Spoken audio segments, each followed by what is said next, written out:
Hi, I'm Mark Beauchesne. And I'm Christina Lupi, and you're watching New Hampshire's Wild Side. Great outdoor adventures are closer than you think. Here in New Hampshire, they're in our own backyard. From hunting white-tailed deer to discovering New Hampshire's woods, you never know what you'll experience. Join us as we discover New Hampshire's wild side.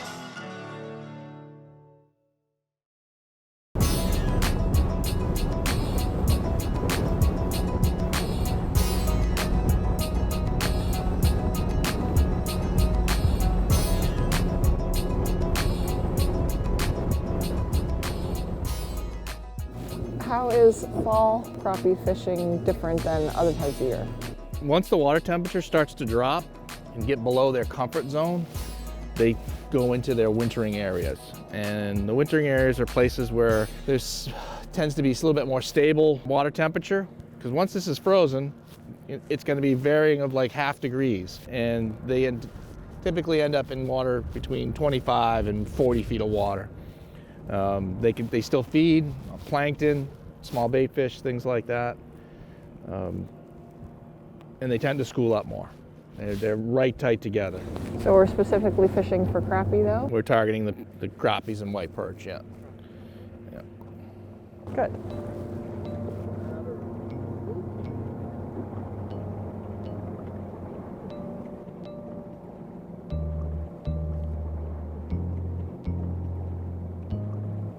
So non-lead jig.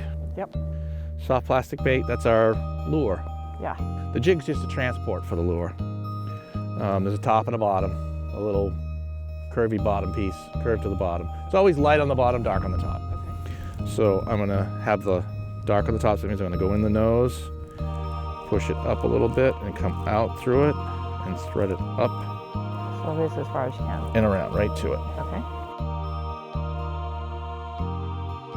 Spinning reel, I know it's been a while because you're back into fishing. I always put my finger on the line before I open the bail, that way I can control it. And then we're just literally gonna be fishing straight down. Boom.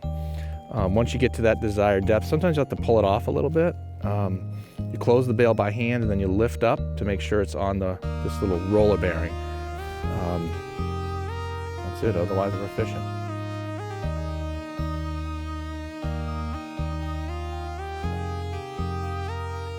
The thing with fishing is that you really can't think of anything else while you're doing it. You are in the moment.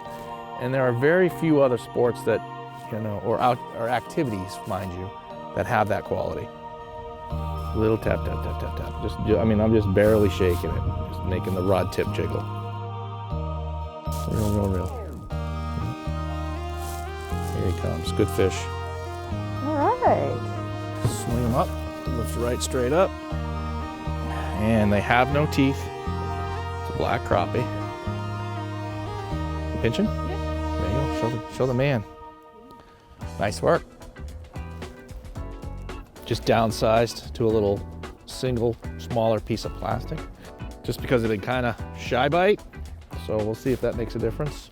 In regards to lures and things like that, they tend to be specialized for the type of fish that you're after. Okay. So if you're targeting panfish, you're usually going to have smaller lures. First step's kind of figure out what do you want to catch, and then just focus on that one species. If you want to just catch fish and just go, that's where live bait comes in, because it's non-discriminate. Everything's going to try to eat it.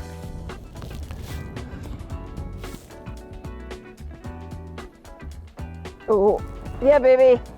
Fish on? Fish on. Oh, that's a good one. Oh my gosh. That one is a beast.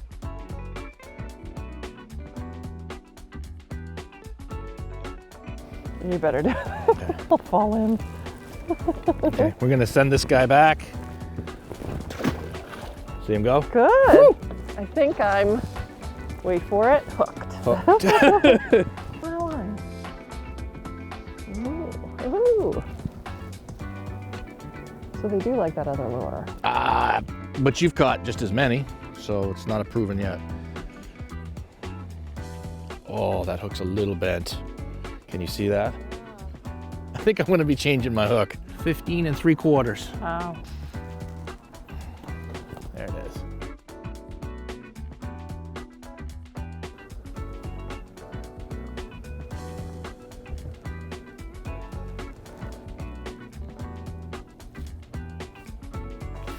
You stop catching big fish.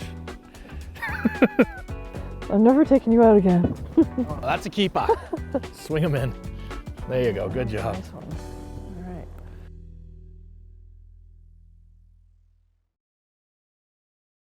We all have stories to share. Find New Hampshire Fish and Game on Facebook and share yours.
Discover more about New Hampshire's wild side. Just log on to our website, wildnh.com.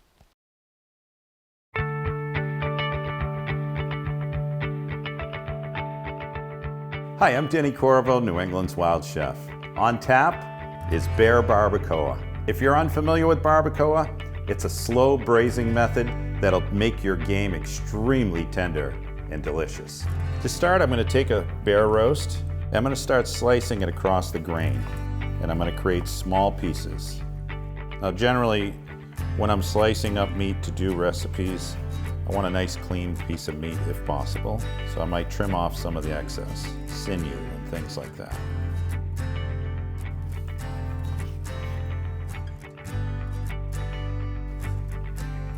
And now you end up with a nice, beautiful bowl of bear meat that we can now season up. So to season this meat, what I'm going to do is I'm going to take some Wild Chef spices. And we're going to use a variety of spices that are really going to make it signature and kind of take it to that barbacoa place. So to do that, I'm going to start with a little bit of blackening seasoning. And toss it around with the meat. I'm going to take a little bit of my roasted garlic powder. So it's a little bit different than standard garlic. Roasted garlic has a little bit sweeter flavor. I'm going to take a little bit of cumin. That add a little bit of smokiness to it. And the surprise ingredient that I'm going to add is a little bit of Mexican oregano. And that's going to add a little herbaceousness to it and really add a nice background flavor. Now add a little bit of fresh brown sugar. We're going to get that tossed. Let me rinse, do a quick little rinse. I'm going to add a unique ingredient, a little bit of my lime olive oil. Barbacoa is very southwestern oriented, so that lime olive oil will make it really special. So now we have our meat seasoned up and rubbed with this beautiful mixture. And now we're going to take it to the pan and braise it and get our recipe going. Our pan is hot. I'm going to add a little bit more of my lime olive oil. And now I'm going to start searing this wonderful bear meat in preparation for our braise. So I've got my fire at about a medium high. I've preheated this cast iron pot. I find that's a really good thing to use when you're cooking game. And so I'm going to just gently lay these beautiful pieces of bear meat into the pan. And so what I'm looking to do is I want to sear them off so I create a brown on the exterior of the meat. And what that'll do is ultimately hold that juiciness into the meat when we go to braise. So it doesn't take very long. As it starts to brown on the outside, we flip it and we turn it over to the other side and do the same thing. So once you get both sides seared, the next step is to simply just take that bear meat out of the pot and set it aside for a minute. And just keep repeating the process until you have all the bear meat seared. And keep an eye on the level of your olive oil that's in the pan, because you want to make sure that you have enough in there to sear with. And generally when you see seared game meat like this, you're very tempted because it looks like something you probably want to eat at that stage because it has such a beautiful color to it. Pretty close to getting our bear meat all seared up. Got that beautiful color on the exterior.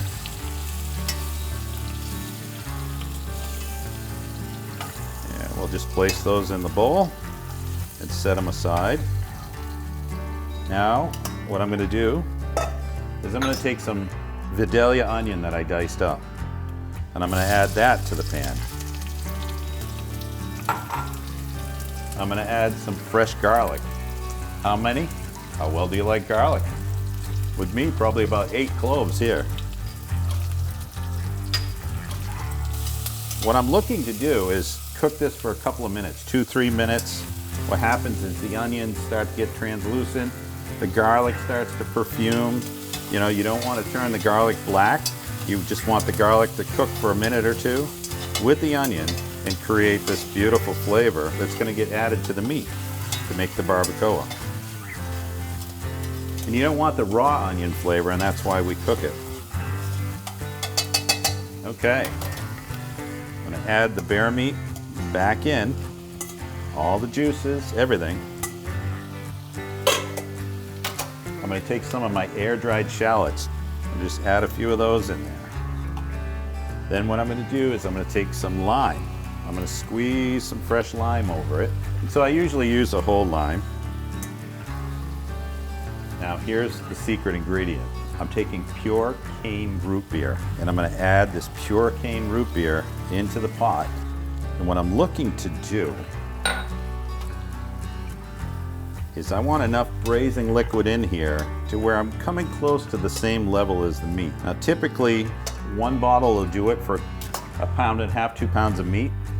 You can also infuse it with a little bit of stock, just a tiny bit. Now what you want to do is bring your pot up to a boil. Just going to turn everything and mix it all up so that all those flavors meld. Then once it starts boiling, we're going to back it down to a simmer, and then we're going to throw the cover on and cook it for approximately 90 to 120 minutes.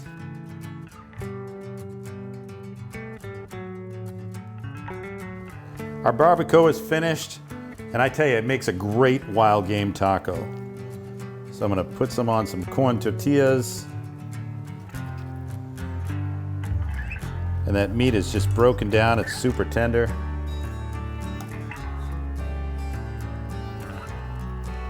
Make a few of these up, because you always want to make friends. I'm going to top it with a little roasted yellow pepper salsa. I think food's all about color, right? And it should be that way with game. You're attracted to what you eat by flavor and by color. I made a little lime crema here, and it's just a little bit of plain yogurt infused with a little bit of lime.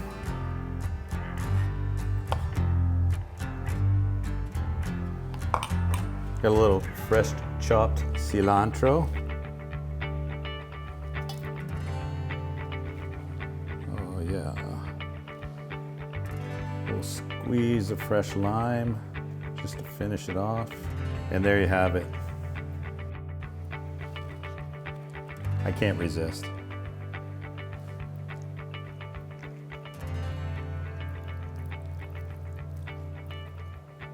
Oh man.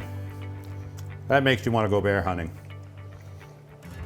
I'm Denny Corvo, New England's Wild Chef. Bon appetit.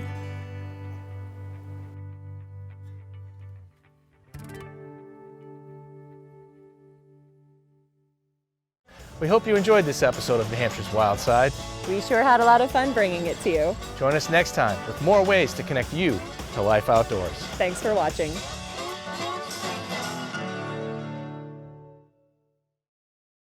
Thanks for watching. To learn more about life outdoors and New Hampshire Fish and Game, check out these videos. And remember to subscribe.